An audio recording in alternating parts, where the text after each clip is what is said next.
Okay. Good evening and welcome to the Bixby Board of Education regular meeting for Thursday, April 9th, 2020. It's now 6 p.m. We will begin our virtual meeting. This meeting will include teleconferencing and video conferencing, but there are parties present at the Bixby Administration Building at 109 North Armstrong, Bixby, Oklahoma 74008. But board members who are present at remote locations will be Julie Prox, Matt Dotson, Justin Cheatham, Amanda Stevens, and Tristy Fryer, who are all participating in tonight's meeting via Google Hangout Meets. Present at the meeting site is Superintendent Miller and Mike Anthony, our CFO. A full unedited copy of this board meeting will be posted to our Facebook page and the Bixby webpage at bixbyps.org immediately after this meeting. Ms. President? Okay, so at 6 o'clock, we'll call our first virtual meeting to order with roll call. Matt Dotson. Here. Justin Cheatham. Here. Amanda Stevens.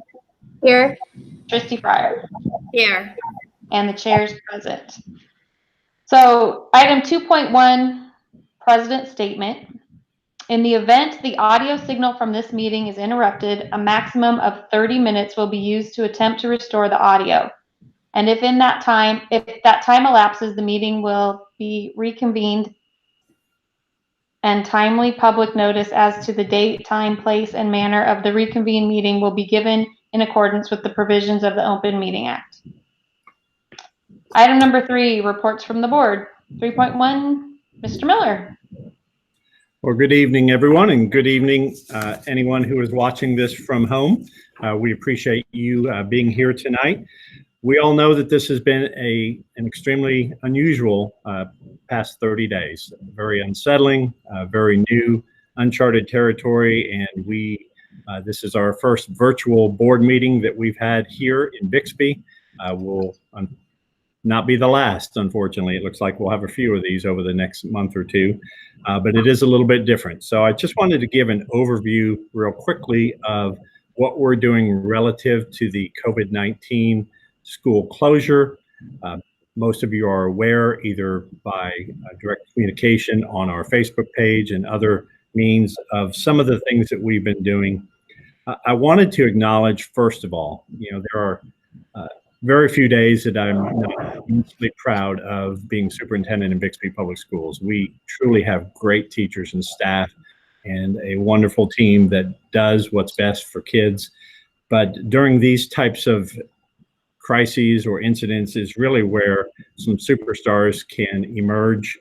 And I'm almost reluctant to just give a few names here because there are so many who have really gone above and beyond during the last few weeks. But I would be remiss at not mentioning Helen Hurst, our Director of Child Nutrition, and the 25 or so wonderful child nutrition workers who have been here for the last 13 days. I think we're up to about 30,000 meals that have been distributed to children in Bixby over that time. It gets a little bit bigger every single day, and it is quite a assembly line to watch, and we're pushing out a lot of food. And I know that is really benefiting a lot of the families and kids in our district. So kudos to Helen and her crew for that. Tina Smith and Richard Walters, as always, step up and find a need. And they're there every single morning at 6:30 to 7 at the 9th grade center, helping to organize the process with child nutrition, loading the bus to be moved up north, and really just working very hard on behalf of our district. Kimberly Simpson is a name you may not be familiar with. She's one of our bus drivers. And for the last 13 days, she has been the one who has transported the meals by school bus up to the YMCA for distribution and stayed there the whole time. She is a hard worker, I will tell you that much. And she has really given a lot over these past 2 weeks. So I'm very proud of her. Amy Renault, our incredible, talented Director of Instructional Technology, has just done phenomenal. I don't know if she's slept, and Ms. Jernigan can probably report on that because she has worked closely with her in trying to keep our communications up to date, as well as providing technology training and tutorials and pushing all of this technology that's related to our distance learning plan out to families and students, and has just done remarkable. I mean, I cannot say enough about the work that Amy's done and Jessica working with her. And then, of course, our teaching and learning team, starting with Sherry and Jamie and Lydia, and our whole team working with site principals and teachers. We didn't know what this would look like a week ago when we first met with principals, and we basically had a general idea of these learning menus and how it may look, and we gave the rationale for it in terms of trying to provide consistency and equity across the district, and something that would be relatively easy for families and kids to navigate and not put too much burden on any family who may not have technology or may not have other resources. And so far, with a few exceptions, we've gotten very positive feedback, and we'll take any of the constructive criticism, of course, and continue to improve those as we move forward. But very proud of the team, the way they've communicated, the way they've worked together. And we talked about in our cabinet the other day and with our principals about with any crisis like this or any incident, there are going to be some bright spots. And I think one of the bright spots when we look back at this circumstance is the benefit that we're gaining from having our teachers work across from one school to the next. So having all of our third grade teachers work together from all sites. Certainly having our teachers experiment with some technology that not all of them were working with before is going to be a great benefit as we move into next year. So it's not all negative. I think we're doing a great job for our kids.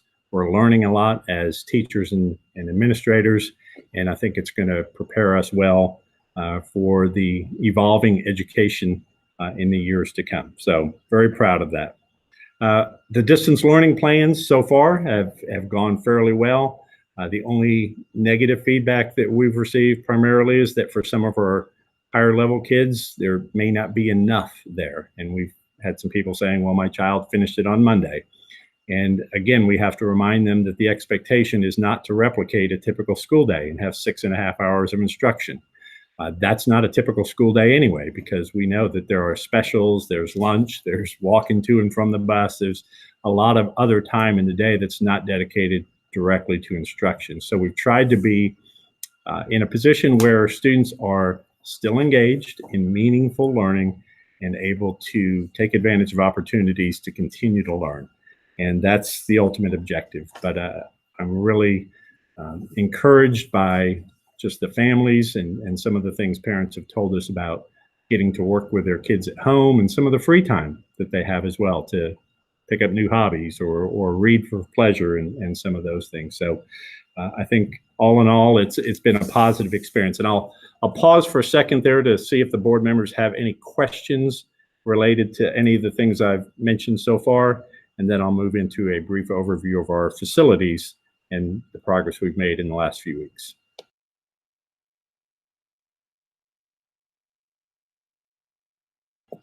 All right, seeing no questions, let's talk about some of our facilities. The middle school is just about done. We're going to be doing a final punch list next week, about 3 hours. And I believe that other than some minor cleanups here and there, that we are essentially ready to open that building in August of next year.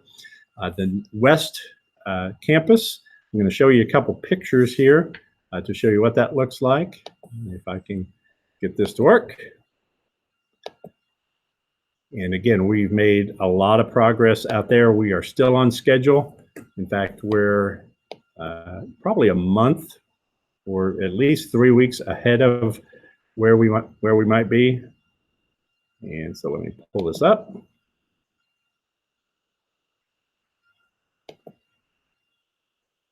Okay, can the board members see the pictures?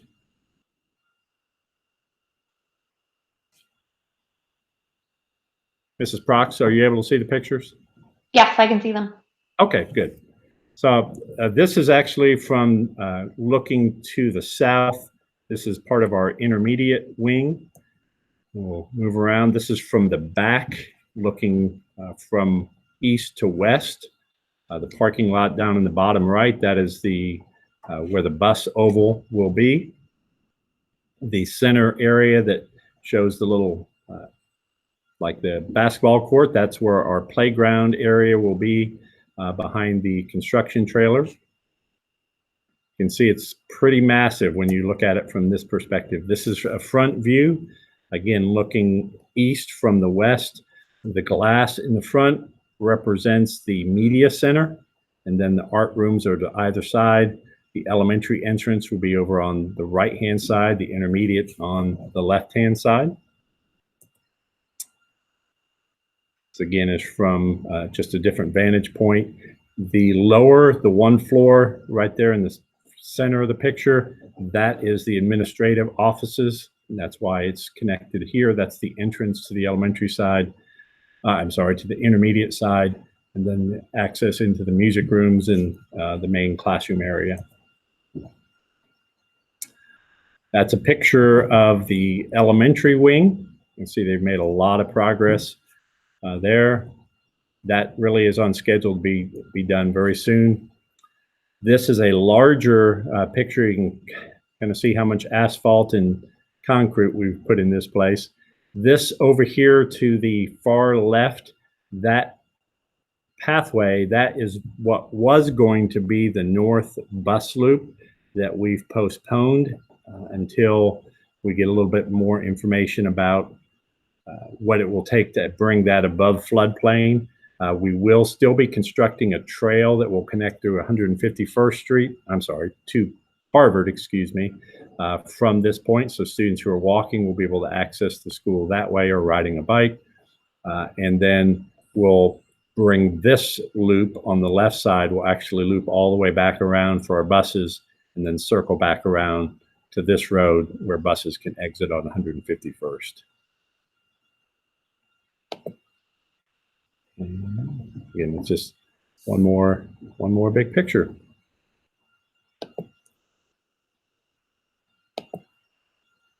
All right, does the board have any questions about any of that or any comments? No. Rob, I was just curious about the bridge and the low water crossing we talked about. Where are we on that? CMS Willowbrook is finalizing those plans. We are going to do a low water bridge where the trail will access. We'll go across that area. We're in the process of trying to figure out what the change order will be, because if you recall, the original cost of that north bus loop was going to be around $800,000. But since we are not going to complete that right now, we'll get the bulk of that back, and we're going to use a portion of that to build the extension to the bus loop to go around, and another portion just to put that trail in. But we anticipate probably within 2 or 3 years, maybe with the next bond issue, to be able to complete that project, because we do anticipate that we will eventually need that additional bus loop to get in and out. Does that answer your question, Mr. Cheatham? So just to be clear, we're not going to use the low water bridge portion for the bus loop? Not now. No, there'll be a walking path, but it will not be for vehicular traffic at this point, just for students to walk over. Any other questions from the board on that? Mr. Miller, when will we start seeing transition into the new elementary and intermediate there at West with equipment and desk and whatnot? The equipment, the furniture has all been ordered. That actually took place this week. In addition to all the furniture for West, we've ordered replacement furniture for Central Elementary and Central Intermediate. And all of that is scheduled to come in June or early July. But we are on schedule to have those rooms fully equipped and ready to go. The playground equipment, we took bids on that, and those are a couple of the purchase orders that you're going to see tonight on the consent agenda will be listed there. We've got the playground equipment purchased. That's out of that project anyway. And as we've said before, the playground equipment that we've selected for the West Campus is exactly the same new playground equipment that we're going to have at the Central Elementary and Central Intermediate. So they will look very similar in terms of what equipment is on each of those sites. Any other questions? All right, and the final thing I wanted to briefly talk about, and I'll let Mike talk a little bit more about the budget. All of you are keenly aware, I know, of what's going on down at the Capitol relative to the legislature and the governor having discussions about this year's budget and the budget shortfall and what is projected to be a budget shortfall into next year. There's just a lot of uncertainty as to where that may go. I've been assured by several of our local legislators that they are going to do everything in their ability to hold education harmless this year and next. But you never know if that's really going to happen or not. It depends on how quickly oil and gas and some of these other revenue streams kick back on and start to get our budget up where it needs to be. The federal stimulus money, we've been talking with OSSBA about how that's going to work, and Sean Heim has given us some pretty good information as to how that will feed in. But we are going to get, it goes into our Title I Part A, but we are going to have a lot of flexibility in terms of how we're able to spend that stimulus money from the federal government, whether that's a one-time shot or whether we get additional funding in a few months or even next year. We don't know yet, but our intent at this point is to kind of set that aside and not budget for that, just in the event that we experience a revenue shortfall next year and need to access that. So we anticipate it'll be a little over $300,000 that we'll get from the federal government to shore up some of those funds. But again, it's not a huge amount of money, but it's certainly enough for us to be able to set aside and help us with some decisions. Relative to our posture as we go into next year, knowing that we're opening a new school, that we've got teachers that we need to hire, support staff that we need to hire, we've got some class size needs that we have to address, especially at the secondary level. We went into the process of looking at our employee needs with a very conservative eye. And so this may not sound conservative when I give you some of these numbers, but right now we're looking at hiring 19.5 certified staff next year. 5 of those are special ed staff members. 6.5 are pre-K instructors. As you know, we're expanding our pre-K offerings to full day and half day next year. But when you look at pre-K, it really is a wash in terms of adding those sections, because if you add those sections, you add additional students, and based on the way the state funds our pre-K program, the extra revenue from that should pay for the teacher and the teacher assistant for that room. So it's not like we're having to take out of our existing budget. We anticipate our budget will grow, or state revenues will grow as a result of adding those students to our pre-K program. That goes for the pre-K aides as well. And about 8 other staff members, and those are hiring some additional positions at the middle school and at the high school, and then some positions at West and 1 or 2 across the district. It's not as much as we would like to do. We do have some class sizes anticipated right now at 26 at some sites, and we're going to monitor those closely as we get enrollment numbers finalized and take a look at those. And when we go into the summer, if those start to grow a little bit more than that, then we'll have to come back to the drawing board and take a look at whether we hire additional staff to address those things. But right now, we're also hiring 8 additional child nutrition, but those are, again, self-funded for the most part, out of child nutrition funds. So we've tried to be very conservative. I think with the flat budget for next year and with the impact of our motor vehicle, getting the full allotment of motor vehicle taxes next year, I think we'll be in good position to withstand these additional positions. But We looked at each one of them a couple times, and really it was, we can't afford not to hire. That's kind of our thinking as we looked at each of these positions. So I will share a little bit more with you as we finalize our plans, but that is the direction we're going right now. Any questions I can answer relative to personnel or staffing for next year?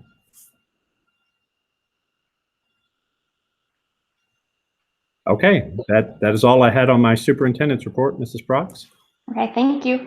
3.2 monthly budget report, Mr. Anthony. Okay, I'll kind of go through real quick, just a couple of things I wanted to point out. Like Rob was saying, we really don't know the impact of this thing yet. Okay. And I guess as time goes on, we'll see what kind of revenue shortfall the state will have and what the bottom line. This year, I think we're good. Next year, we'll just have to wait and see what's said over the summer with the legislators. Good news is we did get April ad valorem collections in. We're about 5% ahead of last year, which is our normal. So that's good. Not going to spend a lot of time on that. I wanted to point a couple of things out on our revenue for the general fund. Page 1, 2, 3. So I flipped this. Next page. They're all sideways. Okay. Well, I can just tell you. All right. So a couple of things. Our ad valorem collections are 92% of what we budgeted. Last year about this time we were 89% or 90%. So we're a little ahead of collection pace, so that's a good sign. I did revise. There's one thing on this I wanted to note to you on the revised budget. I did revise the non-revenue receipts down about 50. That may be ahead of the game, but that's mainly because of revenue coming into child nutrition. That's where most of that money comes from. We budgeted about $875 to pay child nutrition, to pay the general fund back from child nutrition. Because we are not getting any revenue like we normally do, other than what we're probably supposed to get on reimbursements for this feeding program we have going now. Won't be as much. So as a precautionary measure, I revised that number down a little bit to see what the impact would be. Motor vehicle collections, we're at 82% of collections of what we budgeted. That's ahead of last year's pace, collection percentage wise. Depending on what happens with car sales over the next couple of months, if we stayed on the same track, we'd end up about 107% of what we budgeted. So we've got a 7% leeway there for a faltering car sales business if that happens. So that'll just be time to tell on that. Revised carryover projection right now stands at 8.16%, everything being held equal.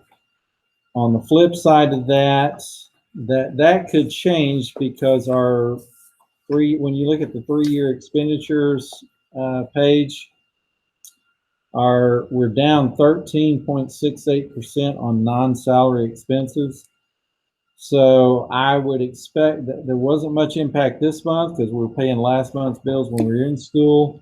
We'll see what the impact is this year because I know we've spent a little bit of money. I've approved some POs, but not a lot. So there'll be probably an increase or increased savings on the non-salary expenses for next month, I'm sure. And then we'll be revising some encumbrances down, especially in places like transportation for fuel and maintenance items there. So overall, we're still sitting in pretty good shape projection-wise. Any questions for Mr. Anthony? I do have one other thing I wanted to add. I was on the phone with Jordan Smith today since we're going to have our upcoming bond sale. I thought you might want to be aware. It's kind of interesting. Over the last 2 months, Jordan was telling me he's seen interest rates on bonds go from the mid 1% range to as high as 4%. and they've come back down now into the roughly the 2.5% range. So that may be where we're looking at selling these bonds come later this month. So, which that's good news. So just depends on what the bond markets are going to do here in the next couple of weeks. Yes. Any questions for Mr. Anthony? Speaking of bonds, just real quick, did he happen to say what he thought the next 6 months would hold? I know we have the high school that everybody's interested in on getting a bond rolling for the high school, or at least starting to talk about it. Is this going to be an opportunity that we need to look at since the interest rates might hit an all-time low? Well, we won't be in a position where we can actually go back out just based on our bond indebtedness, but we are looking. If you recall back in November, when he kind of gave an overview of where we might look, I'm looking at spending next year with various committees, looking at the high school and other projects across the district that need to be on the next bond issue, and probably going out in early 2022. As we paid off some of these other, I think we'll paid off one of the lease revenues by that point. And that'll free up a little bit more money, and that's kind of our projection right now, Mr. Cheatham, is to kind of go early February 2022, and then possibly start construction on a new high school and other projects in the summer of 22 at the earliest. Yeah, we're kind of maxed out on what we can issue this year based on our prior year bond sales, and then also maintaining the millage in the mid-30s like we want to, at about 34 mils. But if everything works well and we're able to get a bond put together and approved by the taxpayers in early 22, I anticipate we could open a new building or renovation of the high school by August of 24. Does that answer your question, Mr. Cheatham? We have to do a lease for that. Right, and we probably have to do a lease in order to do that again. But we'll get into some more detailed planning next year for sure. And the board will be very involved in that process. Any other questions? All right, back to you. Anthony, thank you. Item number 4, comments from the public. Mike tells me there's none. No one's there. Okay. Item 5, general consent agenda. Discussion, consideration, and vote to approve or not to approve items number 5.1 through 5.5. These items may be approved by one board motion unless any board member desires to have a separate vote on any or all of these items. Anything we should take note of, Mr. Miller? Well, just to make a note about this or comment on our certified personnel resignations. You'll see some pretty familiar names on there. If you open that, Gigi Barnett, who of course was a long-time special ed director in the district. She will be retiring. Mr. Davenport, longtime high school teacher, will be retiring this year. Becky Even, Susanna Flake, assistant principal at both North and now Northeast this year. But so we're Tom Powers, who's been with the district a long time. Tracy Shaw from Central Elementary.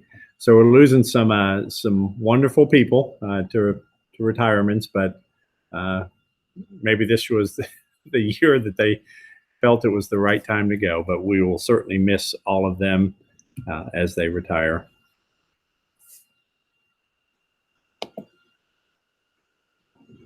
Okay, any questions? Everybody good? Okay, I'll take a motion on item 5, general consent agenda. I'll make a motion that we approve items number 5.1 through 5.5. Second. Sorry. Call for a vote. Amanda Stevens, Aye. Justin Cheatham, Aye. Matt Dodson, Aye. Christy Fryer. Aye. Chair votes aye. Item 6, finance. Discussion, consideration, and vote to approve or not to approve the 21, application for temporary appropriations as prepared by Jenkins and Kemper. This is just our annual notice to the county upcoming for the next fiscal year of our intention to spend that certain dollar amount. It'll be higher than that when we do the estimate of needs, because that's the final document. But this is just notice to the county excise board of our expenditure intentions for next year. Any questions? I'll take a motion on item 6.1. I'll make a motion that we approve item 6.1. Second. Call for a vote. Amanda Stevens. Aye. Justin Cheatham. Aye. Matt Dotson. Aye. Christy Fryer. Aye. The chair votes aye. Item 7, teaching and learning. 7.1, discussion, consideration, and vote to approve or not to approve amending the 2019-2020 school instructional calendar to authorize the last day of instruction for students to occur on a day between May 8th and May 15th, 2020.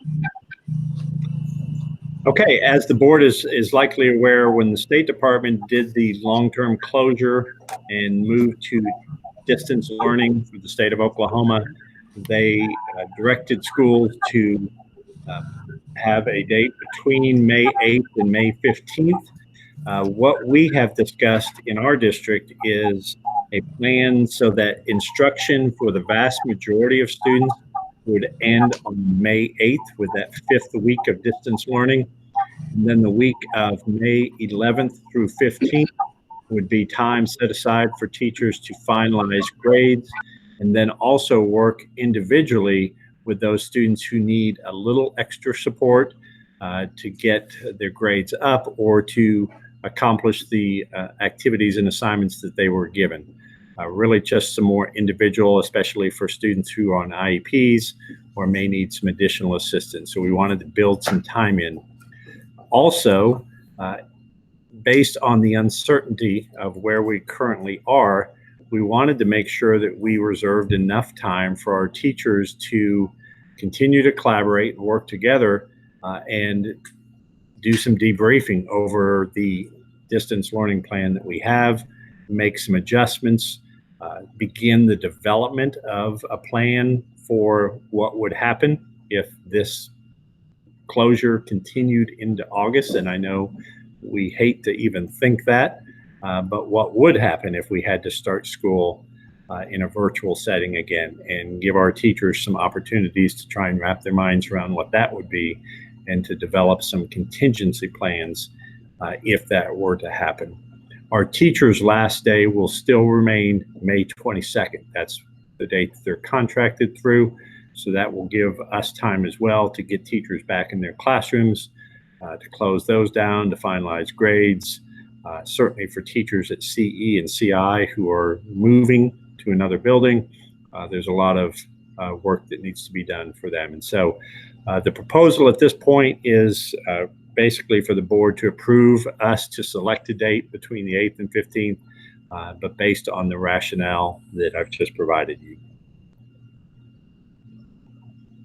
Okay. Any questions? Okay, I will make a motion to approve item 7.1 to amend the 2019-2020 school instructional calendar to authorize last day of instruction for students to occur on a day between May 8th and May 15th, 2020. Did I read that right? Yeah. Second. Call for a vote. Amanda? Aye. Justin? Aye. Matt? Aye. Christy? Aye. And chair votes aye. Item 8, district services. 8.1, discussion, consideration, and vote to approve or not to approve the lowest responsible bidder for grounds maintenance for Bixby Public Schools. Of course, grounds maintenance is one of our favorite topics to talk about at our school board meetings. We believe we've got a very strong plan for keeping our grounds well maintained over the summer and into the fall. We've got, just like we've done with our custodial, we're doing a hybrid model where we staff a portion of it, and then we do an outside vendor to cover those areas that we simply don't have the staff or the equipment to manage. And so this plan involves our maintenance folks doing larger areas around our school, the fields and areas that aren't really used much by the public, but are certainly viewable, and then contracting out the front areas of our buildings, which I believe is around 48 acres of grass around the fronts of the building and the sides, the playgrounds, the areas that are used a lot. And this will include edging and blowing of grass and trying to really keep our grounds looking good over the summer. We went out for bids a few weeks ago. If you look at the attachment, you'll see the various options, and we have done reference checks on the one that we're recommending today, and all of the references were stellar on Property Solutions. And so we are making a recommendation to the board to approve a contract with Property Solutions for ground maintenance for this year. And you can see it's a 4-year renewable contract, and we'll just assess how they do this year and go from there. But this will really help us in keeping our grounds up to speed this summer. They are the lowest responsible bidder. Okay. And no questions. I'll make a motion. We approve item 8.1 to approve the contract with Property Solutions for grounds maintenance for Bixby Public Schools. Second. I call for a vote. Amanda? Aye. Justin? Aye. Matt? Aye. Christy? Aye. The chair votes aye. Item 9, Human Resources. 9.1, discussion, consideration, and vote to approve or not to approve the appointment of the board's negotiations team for the 2020-2021 fiscal year with regard to collective bargaining with the Bixby Education Association.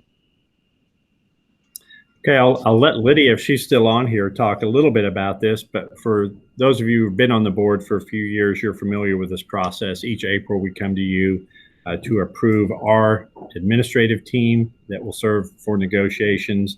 And then secondly, just to give us the authority to enter into those negotiations for the 2020 and 2021 fiscal year. Lydia, do you have anything to add on either one of those items?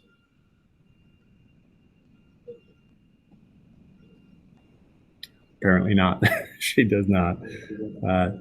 Does anyone on the board have any questions about either of those? 9.1 is simply the list of our administrative team.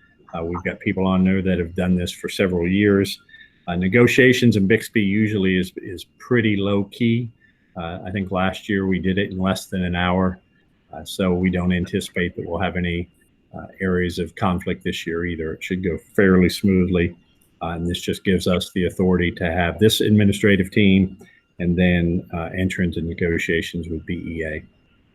Hey, Rob, can you hear me now? Yeah. Okay.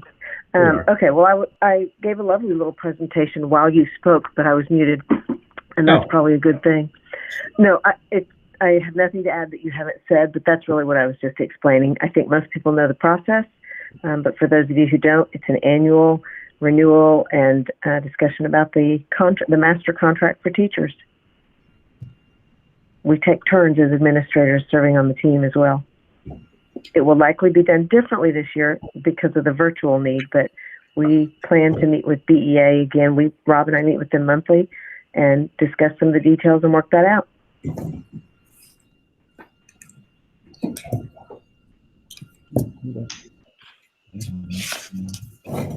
Any questions from the board? I'll take a motion on 9.1. So moved. So moved. Second. Call for a vote. Amanda? Aye. Justin? Aye. Matt? Aye. Christy? Aye. Was that Amanda or Tristy? That second? It was I think Julie. Oh, Julie did. Okay. I'm trying to look at your pictures. Good. Chair votes aye. Item 9.2, discussion, consideration, and vote to approve or not to approve entering into negotiations with the Bixby Education Association for the 2020-2021 fiscal year. No questions. I'll make a motion, we approve item 9.2. I second. Okay, call for a vote. Amanda? Aye. Justin? Aye. Matt? Aye. Christie? Aye. And the chair votes aye. Item 9.3, discussion, consideration, and vote to approve or not to approve the employment of those certified teachers subject to assignment by the superintendent for the 2020-2021 fiscal year per attachment A. Okay, each April we come to the board with our recommendations for certified teachers. These are in most cases renewing contracts, especially for our career teachers. When you look at probationary and temporary teachers, for those newer board members, teachers who enter into contracts with Bixby schools are on temporary contracts for the first 2 years of employment. And then probationary is after that second temporary contract, they enter probationary status. For teachers who are hired prior to last year or prior to this year, they have a 3-year probationary period total before they're classified as career teachers. For teachers who are hired during this fiscal year, they will have a 4-year, the year before last, they have a 4-year, right, Lydia? They have a, starting in this 18-19 school year, is that correct? Right, they have a 4-year. Go ahead, I won't talk over you. No, you're right. You're no reason for me to talk. You've got it. Okay, so it's just a change in statute that happened a few years ago when TLE was being implemented. There are some other conditions where a teacher could earn career status in 3 years, even a new hire, but they would have to have exemplary scores on their teacher evaluations, and it's just very rare for someone to have the scores that are necessary to do it in 3 years. So that's basically our certified teacher list for next year. Just asking for your approval. Okay. I'll make a motion, we approve item 9.3. Second. Call for a vote. Amanda? Aye. Justin? Aye. Matt? Aye. Christie? Aye. And the chair votes aye. Item 9.4, discussion, consideration, and vote to approve or not to approve the employment of certified administrators and directors subject to assignment by the superintendent for the 2020-2021 fiscal year per attachment B. And on this attachment, with the exception of those teachers or those administrators who are resigning or retiring, basically all of our existing administrators and directors are being renewed and coming back. Any questions? Okay, I'll take a motion on 9.4. Second. No, I'll make a motion, we approve 9.4. You make a motion. I'll second that. Call for a vote. Amanda? Aye. Justin? Aye. Matt? Aye. Christie? Aye. And the chair votes aye. Item 10, new business. I have nothing else. Okay. Item 11, vote to adjourn. I'll take a motion. So moved. Second. I'll take a vote. Amanda? Aye. Justin? Aye. Matt? Aye. Christie? Aye. And the chair votes aye. All right. Thank you all very much, board members. Stay healthy and well. Happy Easter. You too. Happy Thank Easter. you. Happy Thank you. Easter. Nice to see everybody. Aye. Bye, everybody. Take care. Bye.